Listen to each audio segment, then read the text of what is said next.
I am Couch Cooper and welcome to number 16 of our top couch co-op and split screen games for PlayStation 4 and PlayStation 5. This one's very special, Hyperlite Drifter. Declaration here, did not realise it was couch co-op for the first year and a bit of owning it. Did they pull a Nobody Saves the World and add it as an update? I don't know. I didn't get flagged of that, but it's by the by. The game is incredible as a single player and I very much appreciate the opportunity to go through it on my own. I also appreciate these visuals, giving us striking 16-bit fantastic art mixed with some very smooth, well-drawn animation. When this came out and we all clapped eyes on it, first off, it was like a shot to the heart of any retro gamer. It just reeked of indie quality. A very quick touch on performance. Running this on the PlayStation 5, I think we're seeing a PEG 60. Obviously 1080, but it's nice to have a game like this smooth as butter. Its introduction and different vistas at the start are perfectly placed, giving you this really intriguing, strange, dark backstory. And just as a nod to Salt Sanctuary, just one button please to add another player and it's fantastic to see them appear. And for me, it was a complete showstopper seeing that other character. I was like, oh my god, things just got twice as good. Let's touch on the gameplay model very quickly because it's quite important for the second person that comes in. This is very much an action role-playing game with a hub that kind of reminds me of some early Zelda title. You visit, you upgrade there, you get your quests there, and you venture further from there in different directions on a map to get bosses or various mini bosses and side quests. It's important on an upgrade level because your powers that you start with are minuscule and that happens to the person that joins you, but that's cool because they do need a profile and it will save on there and you can just start visiting the hub and making sure you're upgrading simultaneously. But if they come in mid-game or mid-level, they're kind of a little bit naked with a lot of their upgrades. If you've played Unsighted, you'll know exactly what you're looking at here. The control mechanism is almost identical, with a dodge button that you can technically spam. There's no stamina and some range on the other triggers, but of course a nice big thwacking melee on the face buttons, and all of this can be meddled around with and upgraded. It nails the feeling of adventure so perfectly. It reminds me a little bit of that introduction to Breath of the Wild, where there's ruinous environments everywhere, there's been some cataclysmic event and there's old sort of relic robots lying around everywhere and you're sort of piecing together what on earth happened. The game also puts you underground a lot, in corridors, and pushes you towards a hell of a lot of puzzles. Too many for my liking.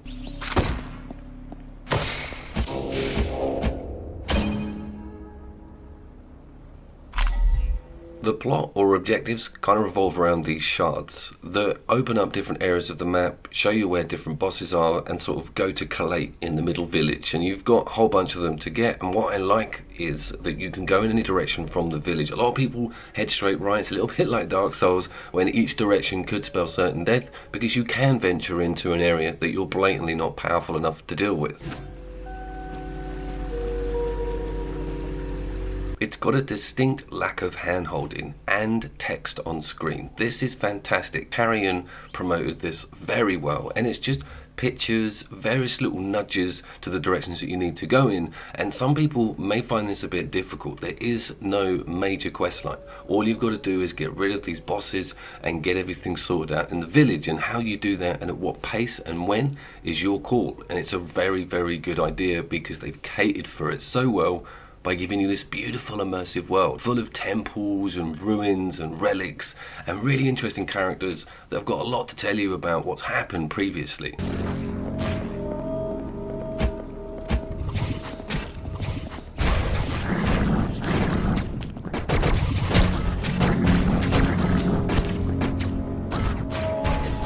Is also very easy to come unstuck in combat, lose where you are, think you're the other player, or just drop off the edge of the map, which isn't too punishing, but it will clip a bit of your health and just confuse everybody. The tools and perks that you're seeing are starter loadouts, with a pistol that barely does anything and a main swing on the sword that's just like a paper cut. That goes under huge change within the first hour of the game. You get given some upgrade slots which then take back to the village and you're given a choice about whether to upgrade that sword. You can even get a shotgun put in, and there's just so much double dashes and different areas to explore with your character build that you'll really be up for making sure you're efficiently spending all of those upgrade points and experimenting with a lot of different directions. The sword is particularly cool. There is one build move on it that just takes a little while, but it's a swipe that just goes through loads of them. Very satisfying and also expertly animated as well, and that goes for who you're fighting.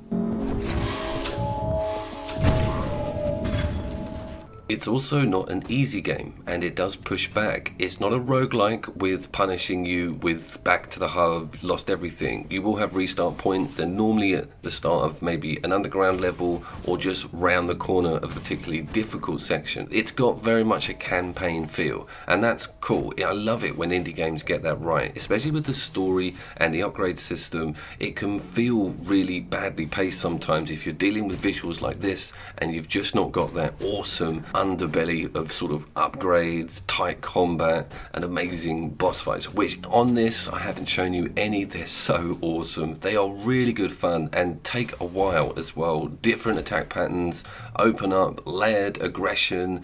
It's totally excellent, and you will have to communicate and upgrade to take them on. So the revive mechanism feels a little bit broken because you can just bring your mate back when you enter another room, but they will just start with a minimal amount of health, so you'll be stuck in a hard place for a while unless you sort of pull out of there completely, get all your health back and reapproach.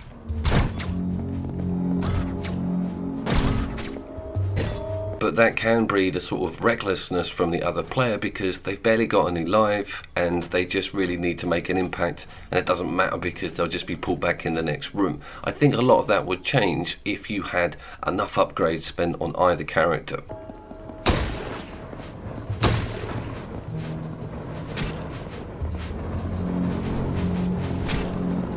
The developers are called Heart Machine. Probably should have mentioned that at the start of the video, and they really got noticed for this game, so much so that they're coming out with like a spiritual 3D sequel called Hyperlite Breaker. This one's something to keep an eye out for. It was pushed out on some of those weird E3s we had, I think last year and maybe in March, so it's a pretty new announcement, but it kind of looks pretty fantastic. I'll stick the trailer in the comments. I'm a bit disappointed that we're not going to see like a 64-bit style sequel to this with just everything beefed up, maybe 3-player local. You know what I'm talking about, having some like Magicka 2 style graphics, even more size on that map and more variety on the bosses. But yeah, they're going to go full 3D, and that's probably the end of that.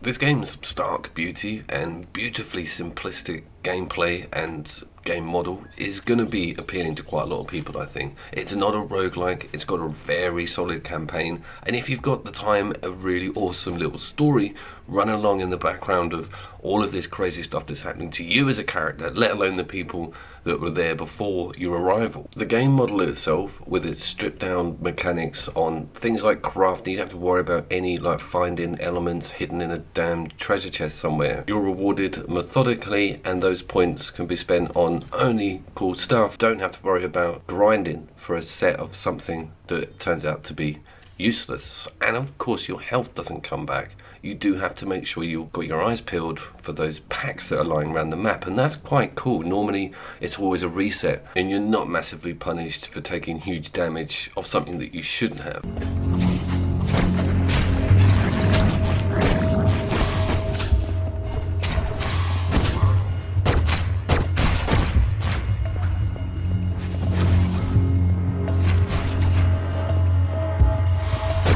We are actually coming up to the top 15 of the Couch Co-op and Split Screen list, PlayStation 4 and 5, so the next games are all going to be massively strong. I'm going to put the playlist for where we're up to, and if it's the first time you've been into this series, have a look at the games I've covered already, because going forward, it's only going to get stronger from here. This has been Hyperlite Drifter, I've been Couch Co. I'll see you down there.